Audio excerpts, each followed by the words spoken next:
다른 형태를 띠고 있습니다. 구약의 선지서들은 대부분 하나님께서 선지자에게 말씀을 주시고 이 말씀을 선지자가 받아 이스라엘 백성들에게 전하는 그런 구조를 갖고 있습니다. 그에 비해 하박국서는 하나님과 선지자 사이에 대화로 구성되어 있다는 점에서 차이가 있습니다. 하박국이라는 선지자는 상당히 많은 별명을 가진 분입니다. 기도의 선지자, 고통을 끌어안은 선지자, 안목의 선지자, 하나님과 대화하는 선지자 등의 이름을 갖고 있습니다. 주전 610년경에 이스라엘 주변에 있는 강대국들의 지형이 많이 달라집니다. 그동안 강대국으로 군림했던 아수르가 무너지고 바벨론이 새롭게 등장합니다.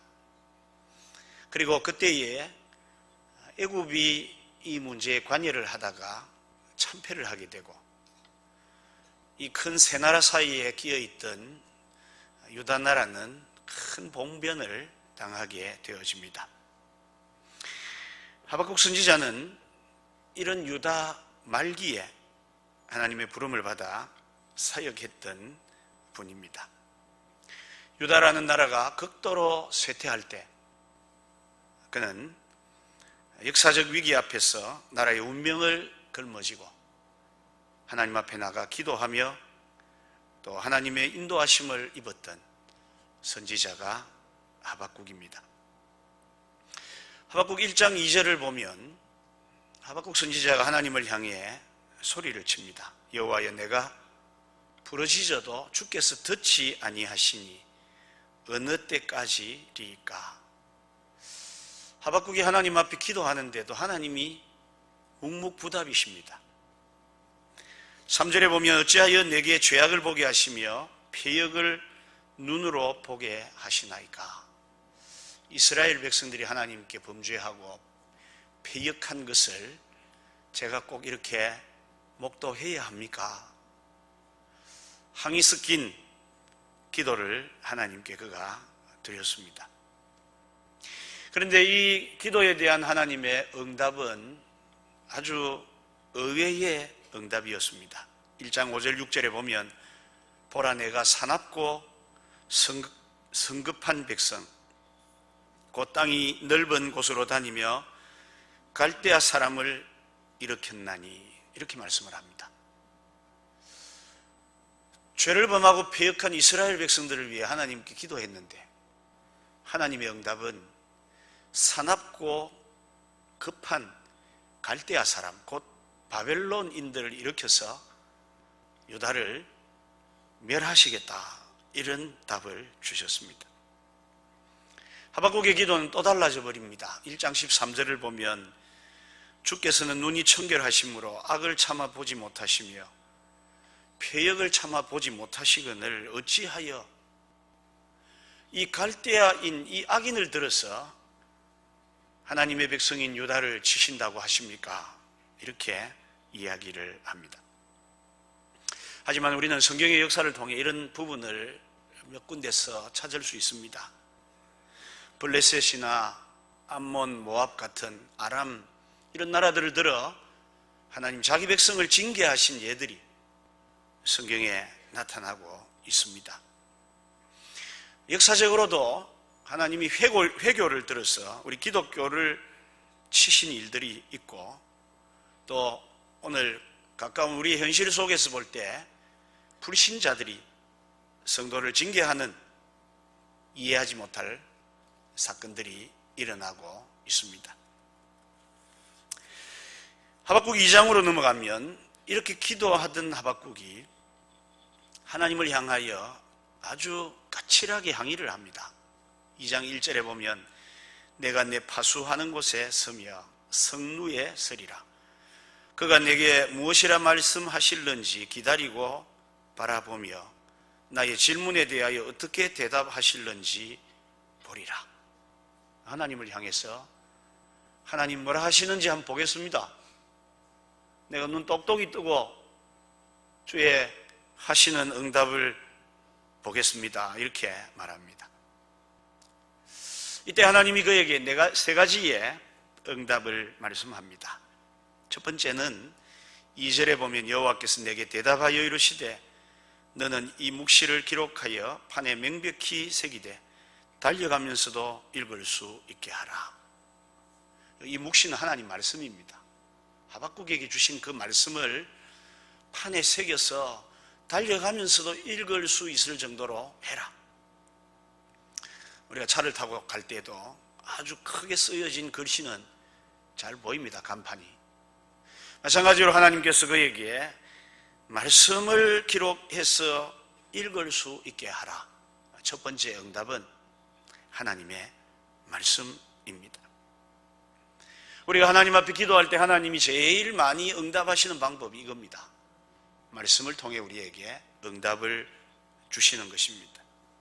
문제는 우리 한국교회 성도들이 말씀을 듣는 귀가 부족합니다.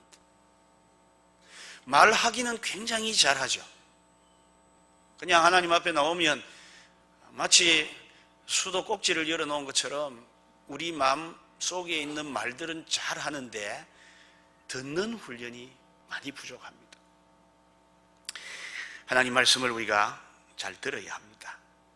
이것이 하나님의 첫 번째 응답입니다. 두 번째는 4절에 보면 보라 그의 마음은 교만하며 그 속에서 정직하지 못하나 의인은 그의 믿음으로 말미암아 살리라. 여기 그는 갈대아인을 두고 하는 말입니다. 바벨론 사람들은 성질이 급하든 못됐든 죄를 짓든 알아서 살 거고 너희는 믿음으로 살아라. 이렇게 말씀을 하시는 겁니다. 그렇지만 하박국은 이 말씀을 듣고도 하필이면 그래도 갈대아 사람을 들어 우리를 치십니까? 이렇게 말하지만 결국 그도 믿음으로 살리라는 말씀 앞에 머리를 숙이게 됩니다. 세 번째 응답은 하나님께서 하박국의 모든 의문을 잠재울 말씀을 하십니다. 14절에 보면 이는 물이 바다를 덮음같이 여호와의 영광을 인정하는 것이 세상에 가득함이니라. 아마 이게 가사가 되어 우리가 복음성가를 부를 거예요. 제가 볼 때 대부분은 뜻도 모르고 부릅니다. 그냥 가사가 괜찮아 보이니까 물이 바다를 덮음같이 어디서 써본 적도 없는 굉장히 좀 멋진 문구니까 그냥 불러요. 그러나 그것은 하나님이 의문 속에 고민하는 하박국에게 주셨던 기도의 응답 내용입니다. 물이 바다를 다 덮어버리는 것처럼 하나님의 영광이 가득하게 될 거라는 것입니다. 네가 아무리 그래 살아봐도 네 속에서 무슨 말을 하든 갈대아인 이야기를 하든 유다의 죄를 말하든 결국은 다 하나님의 손에 있다는 것입니다. 이 하나님의 응답을 들었던 하박국은 바짝 낮아집니다.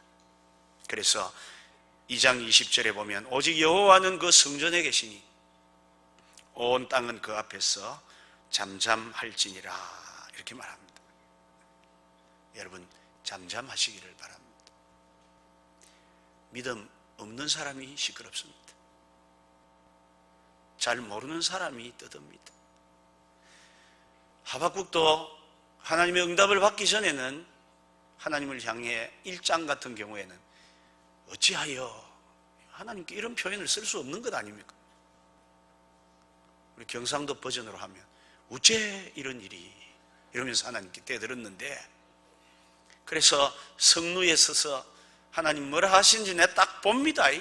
한번 말씀해 보이소. 그랬더니 하나님께서 말씀을 세워라. 믿음으로 살아라. 결국은 여호와의 영광이 온 땅을 덮을 것이다 하니까 바짝 낮아지는 거예요. 성도는 하나님 말씀을 들어야 사람이 됩니다. 그리고 이제 그가 성전에 엎드려서 기도하는 내용이 3장으로 이어집니다. 3장 1절에 보시면 시기오노스에 맞춘 선지자 하박국의 기도라. 1장과는 그 기도가 질이 다릅니다. 여기 이 시기오노이라는 말은 사실 뭐를 지칭하는지 잘 알 수가 없습니다. 어떤 사람은 이게 수금을 말한다 하는 이도 있고, 또 뭐 포르테시모처럼 음악적 지시어다 하는 사람도 있고, 또는 교훈이라는 뜻을 갖고 있다고도 말합니다. 정확히 모르겠습니다. 시편 7편을 보면 표제부에 다윗의 시가요이라는 표현이 나오는데, 이 시가요이 단수고 시기오노시 복수인 것만큼은 확실합니다. 하박국은 하나님 앞에 이제 드디어 제대로 된 기도를 시작합니다.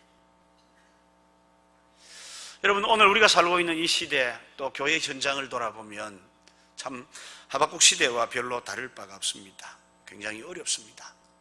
정치적으로 혼란하고 경제적으로도 문제가 많고 사회적인 현상들도 이해하기 어려운 부분들이 있습니다.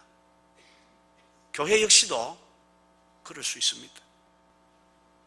이럴 때 사람들이 가장 쉽게 할 수 있는 것이 뭐냐 하면 낙심하거나 남의 탓을 하고 불평하는 일입니다.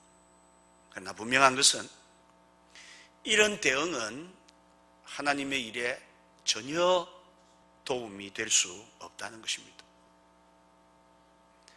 하박국은 그의 이름 뜻대로 끌어안은 자, 포옹한 자, 유다의 민족적 위기를 그는 끌어안고 하나님 앞에 나가 처음에는 항의했지만 점점 하나님의 응답을 들으면서 그는 겸손히 하나님 앞에 기도하며 그 앞을 향해 나아가는 모습을 보입니다.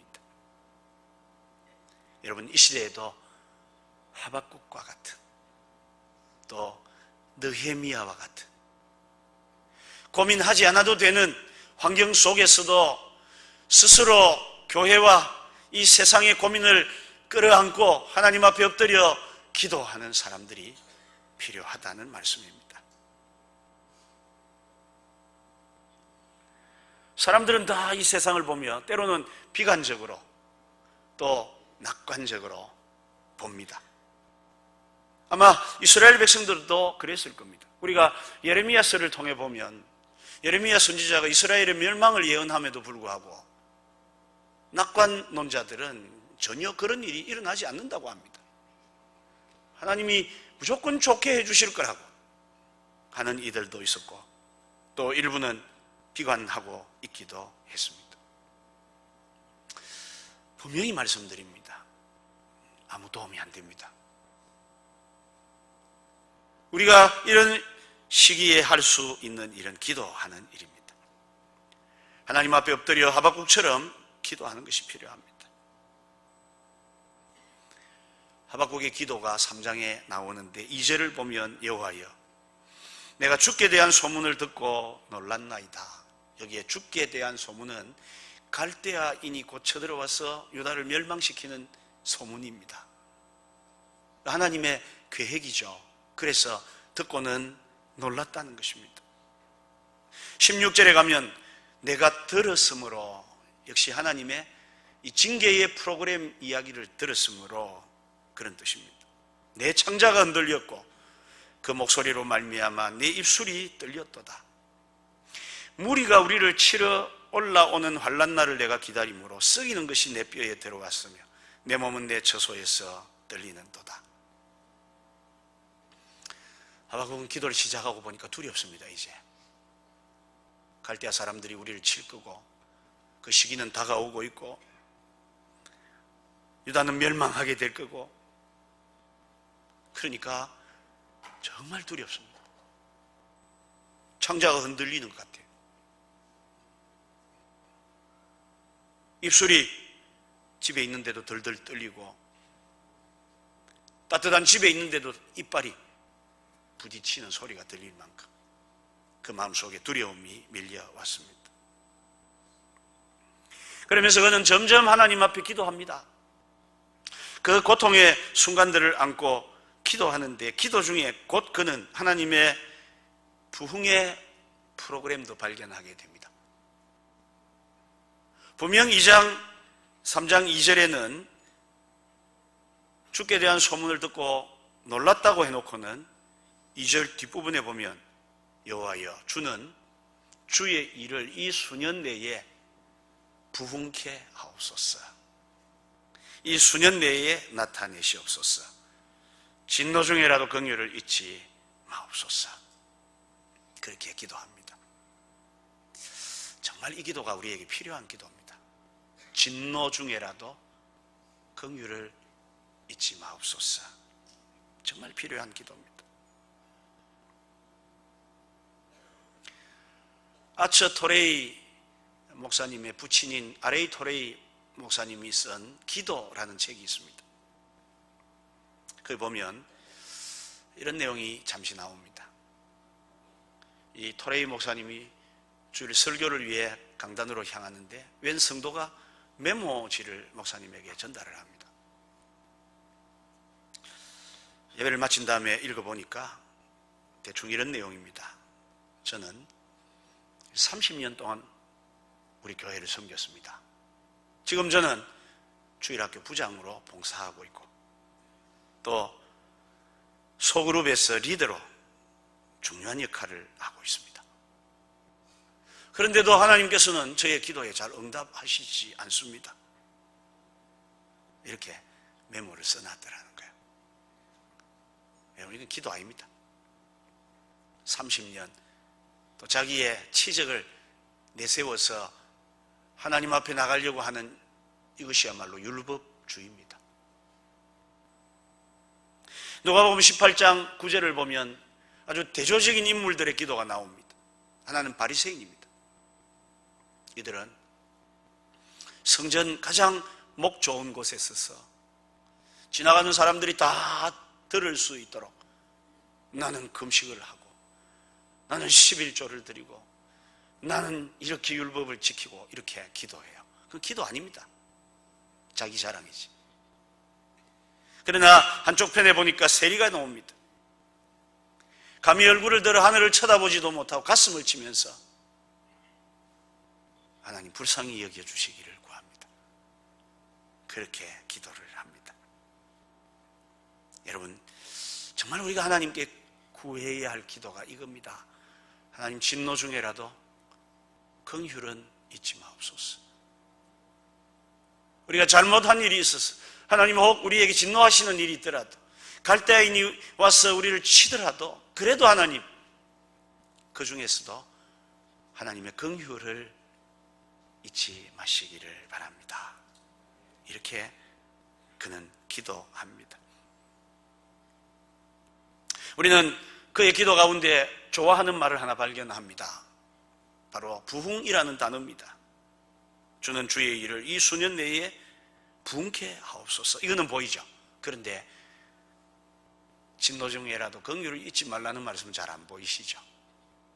부흥이라는 단어입니다. 성경에 이 부흥이라는 단어가 딱 여기 한 번밖에 사용되지를 않습니다. 그래서 오해가 많습니다. 우리가 부흥이라는 단어 어디다가 씁니까? 심령대 부흥회, 부흥성회 이런 때에 씁니다. 그러나 사실은 그런 의미하고는 좀 다릅니다.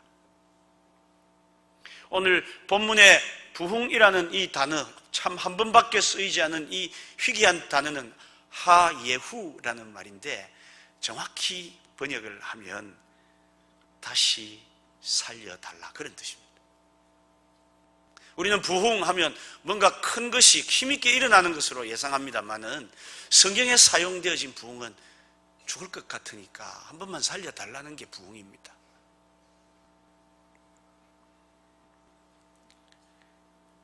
우리는 이 기도가 필요합니다. 하나님을 향해 다시 살려주십시오. 하나님 우리 모든 민족교회를 다시 살려주십시오. 가슴 치는 이런 기도가 필요합니다. 우리 한국교회가 해야 할 기도도 이것 같습니다. 빌헐이라는 교회학자가 말합니다. 오늘 현대 교회는 팔이 부러지고 또 위장에 병이 난 것이 아니라 심장에 병이 걸렸다. 심각하다는 것입니다. 그래서 우리의 작은 어떤 부분을 개선해서 고쳐질 수 있는 것이 아니라 본질적인 부분을 바꾸지 않고서는 안 된다는 이야기를 합니다.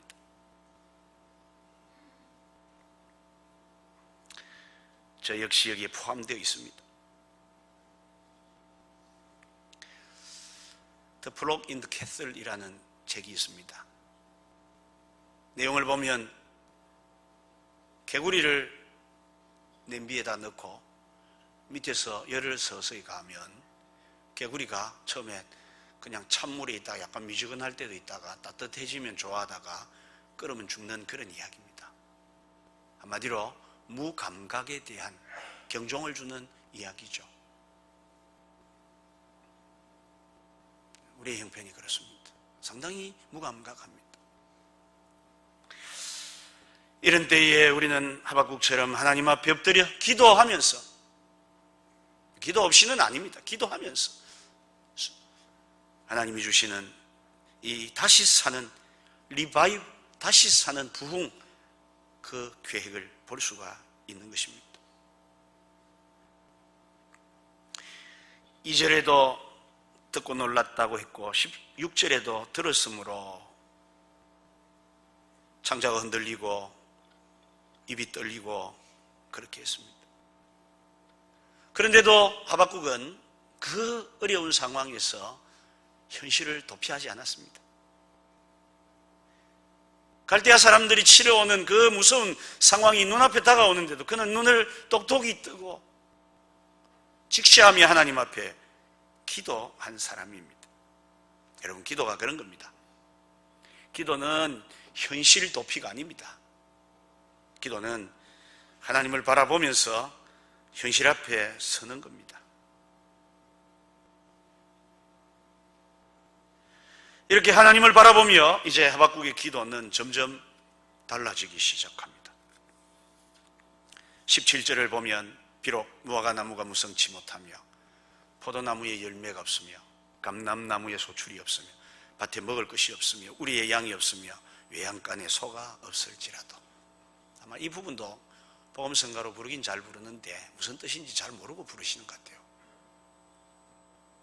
지금으로 표현하면 하나님, 저에게 있는 현금은 다 떨어지고 은행에 통장 잔고도 바닥이 나고 약관 대출을 받았지만 갚을 능력이 없어 고스란히 빚이 되고 주택 대출을 했는데 대출금이 집값을 넘어서고 있고 카드는 신용불량자가 되어 있고 그런 뜻입니다. 내 인생의 기반이 다 무너지고 아무것도 남은 게 없다는 거예요. 문제는 그 뒤에 없을지라도 그런 게 없는 것이 사실이에요. 그런데도 하박국은 뭐라고 합니까? 18절에 나는 여호와로 말미암아 즐거워하며 나의 구원의 하나님으로 말미암아 기뻐하리로다. 없어서 잠시 창자가 꼬이고 또 턱이 흔들리고 이빨도 부딪히고 한 것 사실입니다. 그런데 가만히 기도하면서 보니까 내게 모든 것 다 주신 하나님이 다 거두어 가셨지만은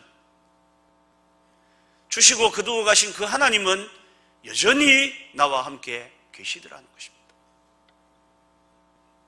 하박국은 기도 가운데 그것을 발견한 것입니다. 그래서 그는 앞에 나오는 무화과나무, 포도나무, 감람나무, 양, 소가 아니라 여호와로 인하여 즐거워하며 나를 구원하신 하나님으로 인하여 기뻐하겠습니다. 이렇게 말하는 겁니다. 한마디로 신앙의 기초입니다. 우리는 신앙의 기초로 좀 돌아갈 필요가 있습니다. 너무 멀리 허황되게 와 있는 모습이 우리 속에 많습니다. 제대로 기지도 못하면서 날려고 듭니다, 우리가. 그래서 문제가 참 많습니다. 비단 성도들만 그런 것이 아니라 목사님들도 그렇더라고요. 7월 달에 설악산에서 인천노예 목회자 부부 세미나가 있었습니다. 3박 4일 동안 모여서 그분들이 세미나를 하시는데 강사로 갔습니다. 첫 시간 강의를 하는데 저 딴엔 잘했는데도 별로 감흥이 저도 없고 목사님들도 없으세요. 두 번째 시간에 강의의 내용보다는 좀 더 기초적인 이야기를 했습니다. 목사님들, 하나님이 우리를 소명주어 부르셨지 않습니까? 그렇다면 우리의 목회에 필요한 것들도 능히 주셨지 않겠습니까? 왜 다른 것을 쳐다보고 주시지 않은 것을 바라봅니까? 그럴 것 같은 목회하지 맙시다. 막 이렇게 했는데요. 강의를 마치고 쉬는 시간에 나오니까 많은 목사님들이 저 앞에 왔습니다.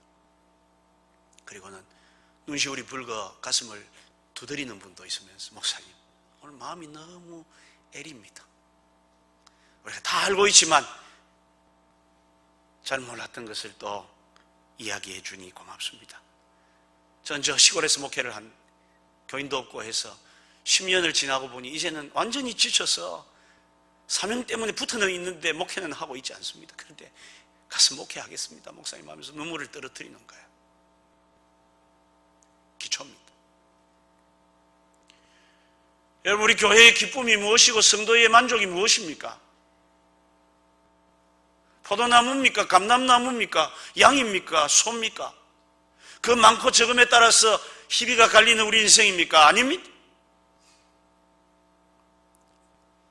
우리는 하나님, 때로는 우리에게 많은 걸 주시기도 하고 좋은 걸 주시기도 하지만 또 때로는 재밌게 다 거두어 가버리시기도 하는 그 하나님, 그분으로 인해 우리는 즐거워할 수 있고 거두어 가도 그분 때문에 기뻐할 수 있는 믿음을 소유해야 된다는 것입니다. 아멘 하이소. 엉터리 아무것도 아닌 것 가지고 뭐 이렇게 약간 이상 이빨 누래지는 금이빨 된 그런 데 아멘 하고 쫓아다니면서 하나님 말씀은 아멘 안 합니까?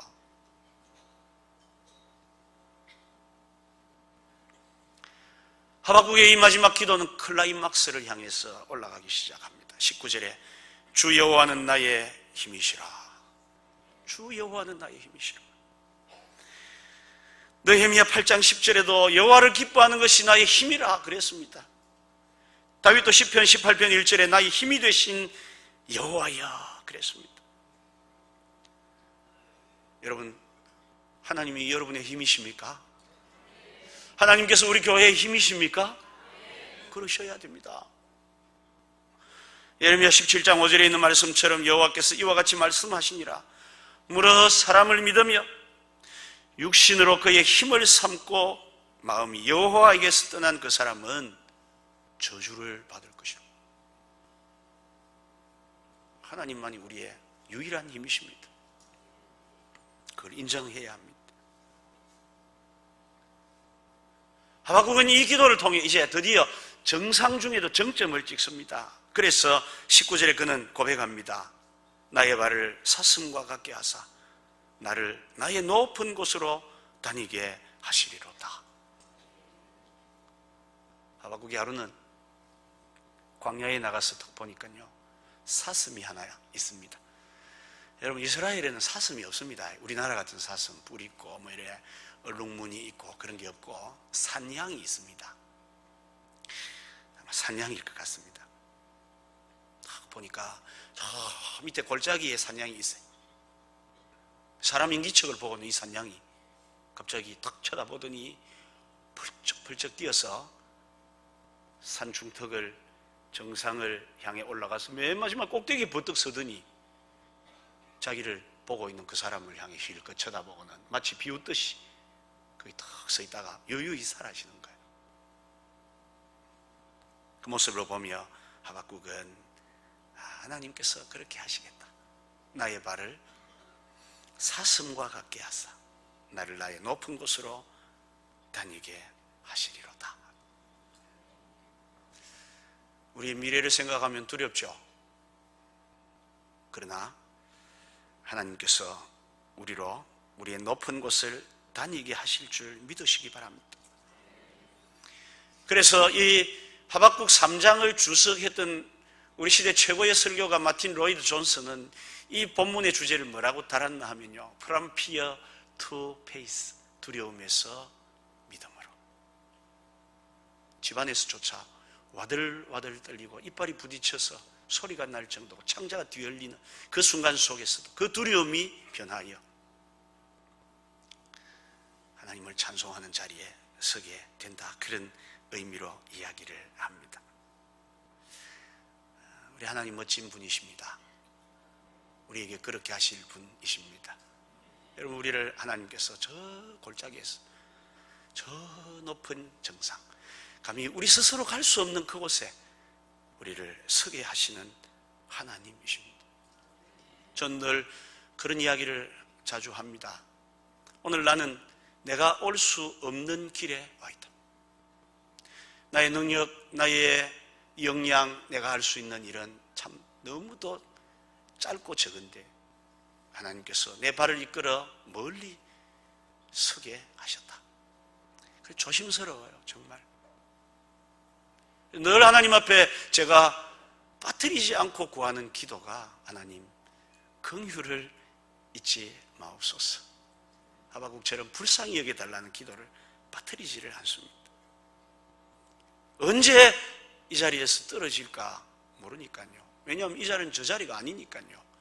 하나님 저를 정상에다가 끌어갖다 올려놓으신 자리지 본래 저 자리는 아닌 것 같아요. 그러나 감사하죠. 우리로 하여금 우리의 정상을 밟게 하시는 좋으신 하나님을 우리는 이제부터 바라볼 수 있기를 바랍니다. 한 가지 예를 들며 마칠까 합니다. 1981년 4월에 미국 수상 스키 국가대표 선수였던 타트 허트슨이라는 청년이 나이 21살에 연습을 마치고 수상 스키를 묶어두는 과정에서 로프에 발이 걸려 바닥에 떨어지는 사고가 생깁니다. 이 사고로 그는 두 다리를 잃어버립니다. 그리고 살 의미를 발견하지 못하고 자살 시도도 해봅니다. 그러다가 그가 이 하박국서를 읽고 주님을 만나게 됩니다. 그리고 그 기도할 때마다 하나님께서 그에게 꿈을 주세요. 오늘 19절에 있는 말씀처럼 정상에 세우시는 꿈을 꿉니다. 이게 무슨 뜻일까? 한참을 고민하다가 이거는 자기와 같은 장애를 입은 사람들에게 꿈을 주라는 하나님의 음성으로 믿고 그가 미국 51개 주 각 주마다 가장 높은 산 봉우리 정상에 다리도 없는 의족을 가지고 올라서기로 결심을 합니다. 드디어 1994년 6월 알래스카주 맥킨리봉을 시작으로 정확히 처음 등산 시작한 66일 만에 그는 하와이에 있는 마우나키아 정상에 서게 되었습니다. 사람들이 와서 묻습니다. 어떻게 이렇게 할 수 있었냐고. 그때 그는 하나님께서 나의 정상, 나의 높은 곳에 서게 하셨다고 하면서 찬송가 내 주여 내 발 붙드사 저 높은 곳에 서게 하소서, 이 가사를 읽어 주었다고 합니다. 여러분, 정상에 서시기 바랍니다. 하박국처럼 기도가 골짜기 바닥에서 시작하더라도 좋으신 하나님, 힘이 되신 여호와를 만나면 우린 정상에 서게 될 겁니다. 저는 우리 모든 민족교회가 꼭 그러시기를 바랍니다. 지난날에 모든 골짜기 생활들을 청산하시고 마치 사슴처럼 여러분 정상에 우뚝 서서 실컷 한번 이 주변을 쳐다볼 수 있는 멋진 교회, 참 멋진 성도들이 되시기를 주님의 말씀으로 축복합니다.